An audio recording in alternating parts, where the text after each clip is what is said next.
Welcome back, everybody, to the Aaron's High Cap Adventure Radio program, January 19th, 2019. And to my left sits Bill Whitmire, the Republican chairman for Milam County. Milam County, that's right. And also famous radio host of Bleacher Bum Radio that comes on before my show. I don't know if we're famous. Notorious, maybe. Okay. Yeah, we're notorious.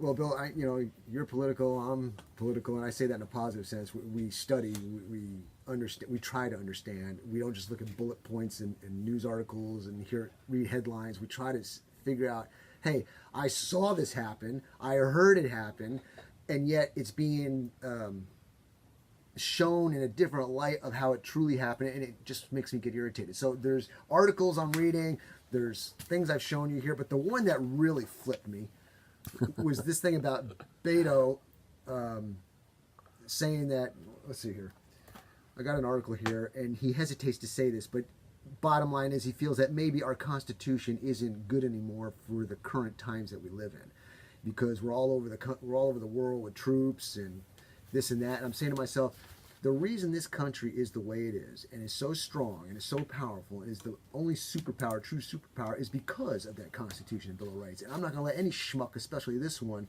try to shred it up. What do you think? Well, if you read the article, and after you gave me this, I went back and I looked at the article, and he does contradict himself. In one soundbite, he says, we need to ditch the Constitution, and then he turns right back around, and then later on he says, well, we really kind of got to see how things are going to go over the next few years before we make a decision on what we're going to do with it. He did that because he had this a small little segment of smartness that said, I better retract that statement. Yeah. You want to catch the soundbite, but you don't want to sound like a complete moron. And if he would have kept going in the direction he was going, but there's a lot of people that say that, oh yeah, it was written by a bunch of old guys 230 plus years ago, and it doesn't really, pertain to what we do nowadays. But read it. It really does. If you go by what was written 230 years ago, it's it's not perfect, but I think it's the closest document to perfect that we have in the world. Amen to that, brother. Amen to that. And I'll tell you what, wouldn't you agree? You don't have to agree if you don't like what I'm about to say. But I think the majority of the things that we do that people don't like are done outside of the Constitution and Bill of Rights. If you were to follow and focus what the Bill of Rights and the Constitution says, there's nothing wrong with what the Constitution says. But it gets perverted. And people say, well, we're going to do this, and it's outside the law or the confines of what is written, and that's where the problems come in for political gain, sordid gain, whatever you want to call it. Well, I think the biggest example of that is, the separation of church and state. And, that's a concept that Jefferson wrote about in a what we would call an article nowadays, basically, and it was in a letter. And in a speech that he gave where he used the term, and they say, oh, there's separation of church and state. Nowhere in the Constitution does it say that. It says that as a nation, we won't promote a specific religion, but that we have freedom of religion. And they always use it in terms of you can't put the 10 Commandments on the wall of the courthouse, or you can't have prayer before a public meeting, or this, that, or the other. And it's just what you're talking about. It's not in the Constitution. It's something that people over the years have slowly, due to misinformation, believe that it is in the Constitution. Bill, the reason I like to talk to you is because I know you're intelligent when it comes to this stuff, and I also know you'll speak your mind if you oppose to what I say. So here, I'm going to say something. You tell me what you think. I look at the country here, the United States of America, as a business. It has a mission statement, and the mission statement is the Constitution and the Bill of Rights. Okay? And if you're going to be employed by this company, you're going to follow the rules. And the rules are Constitution, Bill of Rights, right? Mm-hmm. So when you have this company was built with a certain mindset, a thought process of Judeo-Christian founding, okay? It's proven. And we have this country as a concept.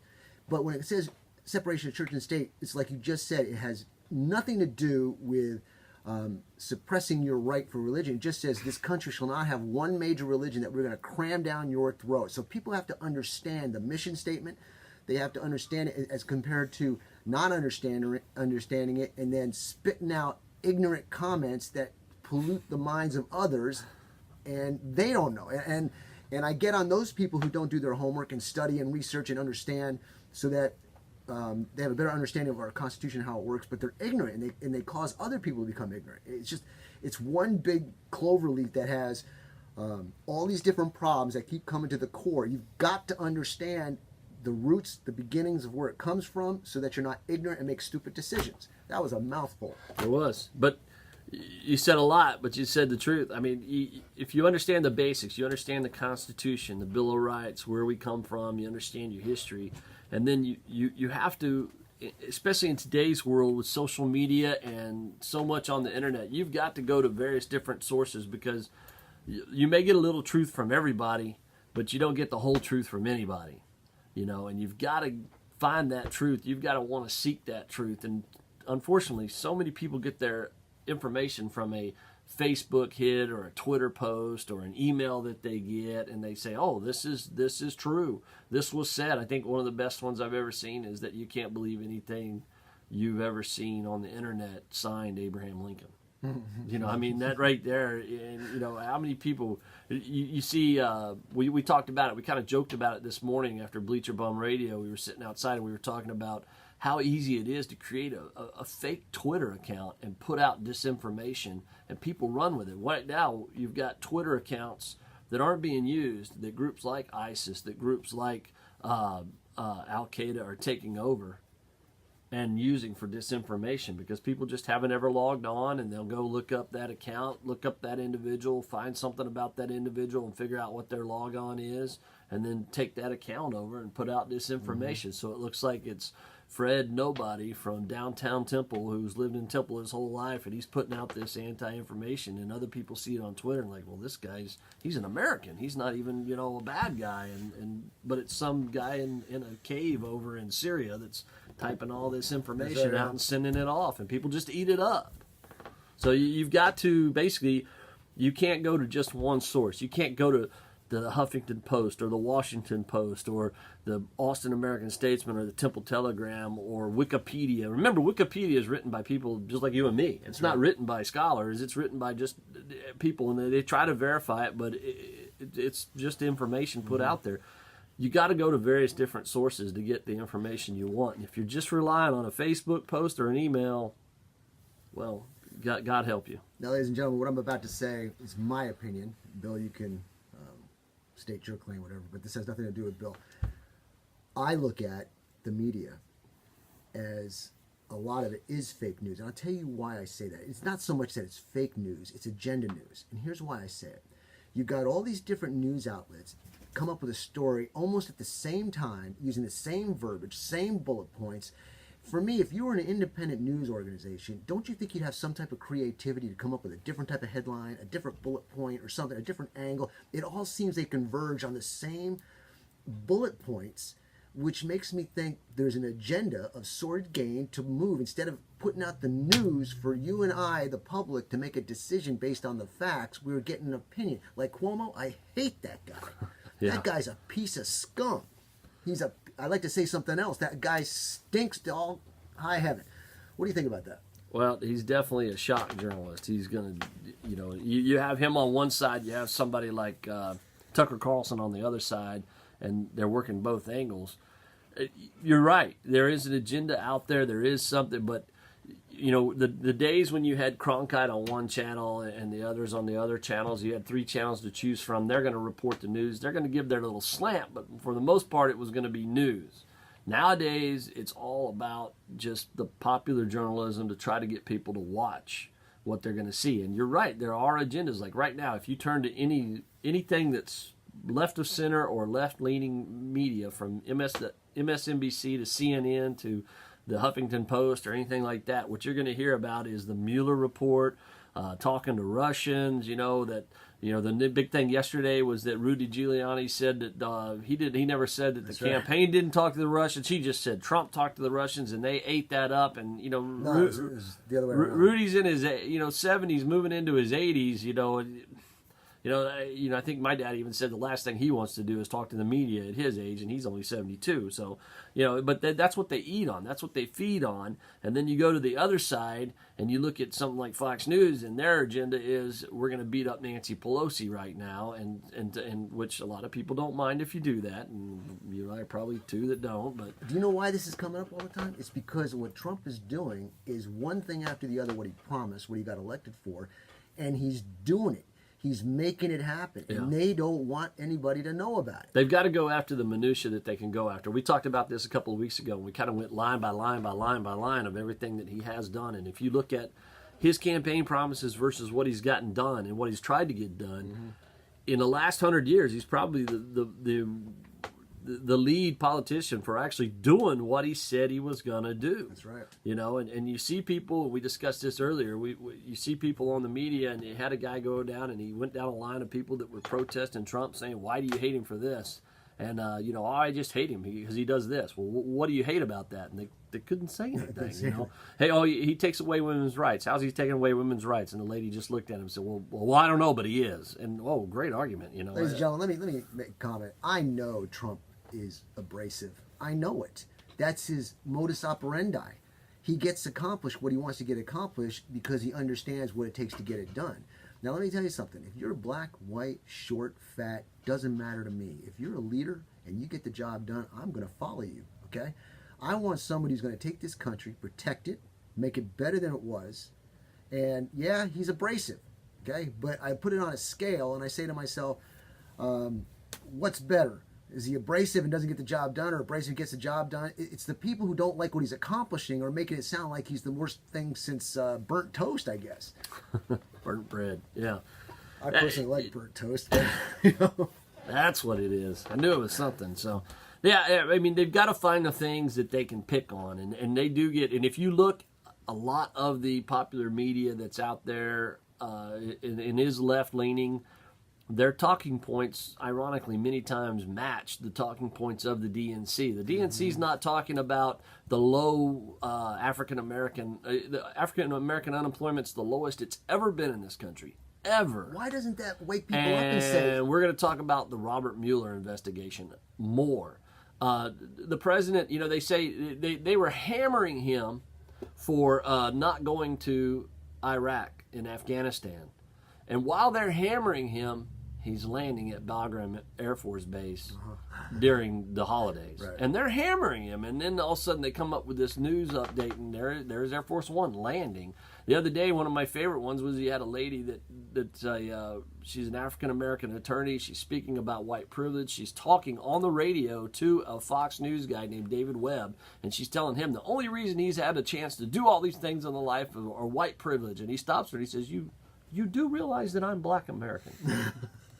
She had no idea, but that's because she'd never taken the time. She's more concerned about selling herself to the media as somebody who's going to detract everything that's bad about Donald Trump, and not taking the time to actually do the research herself. And she's a 55-year-old attorney who has this big media operation on K Street in Washington, D.C., and she doesn't even know enough to know that one of the lead journalists on Fox News is a black American who's got radio show, TV show, newspaper articles, been involved in various different campaigns, but she didn't know enough to know that he was a black gentleman. I mean, that's the media we deal with nowadays.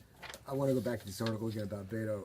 Look, Beto is a Obama up and coming, only worse, and I'll tell you why. They're going to take everything they learned from Obama and fix it so that they can slap it on a Beto, and you watch 220 or 2020 or maybe the next one after that. He's going to be up there, and if we're not careful, we're going to get this guy in here, and it's going to be terrible. So, and remember, his dad was a Kennedy administration state official, and he is named Robert Francis O'Rourke, named after Bobby Kennedy.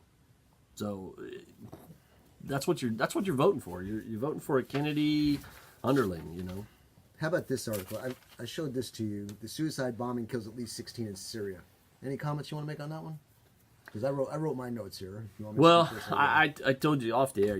I think I don't have a problem with us pulling out. I wish we were a little bit more organized in how we're going to do it. Not necessarily advertise it, but a little bit more organized. And my concern is to do a full pull out. Runs the risk of once again leaving especially the Kurdish people, out to dry. We did that after Desert Storm. And we did that for a reason. I mean, we had to leave Saddam there. It was part of the deal we had made with the Saudis, but it just left the Kurds hanging. And I think we have to have I don't disagree with a pullout. I think we need a very organized way to do it. I think a lot of the generals and admirals were concerned with that, but you have your military-industrial complex that's also playing into that, and I think that's where your point on the deal comes in. Well, if doing all my studying of many different things, many different angles, okay, I don't just say something just to say it. I say it because I based it off of things I've read, and I do multiple sources. It's not like I'm just going to one source.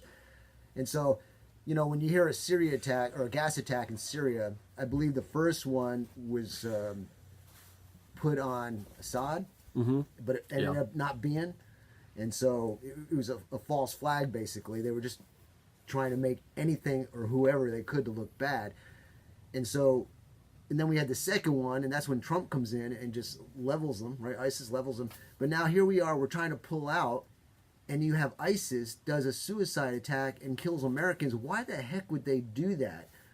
And piss off the president and say, hey, I'm not going to like this. Maybe we'll do something else instead of pulling out.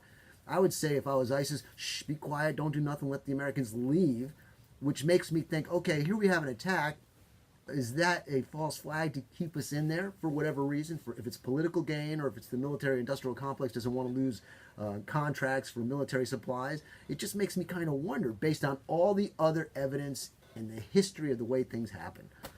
Well, we haven't really had an attack like that in that area, and knowing the area, that's a difficult place for somebody to pull off an attack like that. So whoever wanted to pull that off, it would have taken a lot of planning. It would have taken it's not just something like you're just going to send somebody up there strapped to a bomb jacket or something and have them blow it up there. Well, it's going to take some planning. So it does lead itself into some conspiratorial thought in that, but it's also easy for an attack like that to happen and just somebody claim or someone say that so and so claimed responsibility for it. So to me, it's a little difficult at this point to say who actually did cause it. But let's just say Trump continues to pull out, right? Mm-hmm. And the powers that be behind the dark shadows, behind the curtain, don't want that. Be prepared for another gas attack. Because that usually gets us back in the game, right? Dropping a cruise missile or something. But, okay. Yeah, you're right. Time's ticking away. Any final comments before we're going to take a break? And then we're going to have Master Cindy Keys in the house. And she's going to, I think, tear me up. Or am I watching it this time? You're watching. I'm watching. See, and I was hoping I was going to get to see the beat down. I thought you liked me, Bill. Well, I do, but it's still fun. Sometimes it's fun to see your friends get beat down. I mean, it's just, go to my YouTube channel. You get to see I've seen it Master some. Keys. I've seen it some. Abuse me big time. Okay. So. Any final comments you want to make? No, just know that. Just know that you're going to see a lot of presidential candidates start coming out of the woodwork now that we've gotten past the first of the year. We've already seen lots of them. So they're anticipating 30 we've got 20 Dems. potentials. We've got 20 Dems that have already said they're going to run, and we've got 3 Republicans. 2 to challenge Donald Trump, but I don't think there's going to be much. You got 20, and there's about 21 of them that just ain't worth it, in my opinion. But yeah, I mean it's exactly. So yeah, Bleacher Bum Radio will be on every morning on Saturday morning at 7:00. But Tuesday night we have the Cameron Yeoman Lady-O playing the Franklin Lions and Lady Lions here local, and we'll be on at 6:00 with that, myself and Coach Kenny Driska. Yeoman playing for a shot at second place in the district. So join us. Sounds good. Luke, let's take us out with some music or whatever, and we'll be back after 2 or 3 commercials there. When we come back, we'll have Master Cindy Key and Bruce, right? Yes, sir. And we're going to be doing, I got 2 black belts in the house. Gosh, I feel safe. So we'll see what they got to do, okay? See you on the other side.